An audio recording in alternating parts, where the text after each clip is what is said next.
संत ज्ञानेश्वरांचे पसायदान थेट अमेरिकेतील कॅलिफोर्नियात पोहोचले.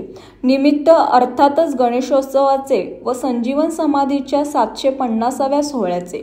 अमेरिकेतील कॅलिफोर्नियाचा रहिवासी असलेला दिग्विजय जाधव या युवकाने आपल्या घरातील गणेशोत्सवात हा आळंदीतील संजीवन समाधी मंदिराचा सुरेख देखावा तयार केलाय.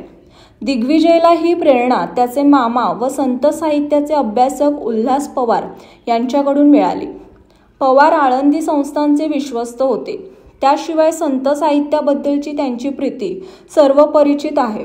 त्यांच्याकडूनच आळंदीविषयी ऐकता ऐकता दिग्विजयला हा देखावा सादर करण्याची कल्पना सुचली. कॅलिफोर्नियात त्यासाठीचे साहित्य वगैरे मिळणे अडचणीचे होते, मात्र ते त्याने मिळवले. पत्नी अनघा व चिरंजीव आदिश यांचे सहकार्य घेत त्याने अगदी हुबेहूब असा संजीवन समाधी मंदिराचा देखावा परिसरातील अन्य स्थळांसह सादर केलाय. समाधी मंदिर, आळंदीतील घाट, तेथील अजान वृक्ष व मंदिराचा परिसर त्याने या लहानशा देखाव्यातून साकार केलाय.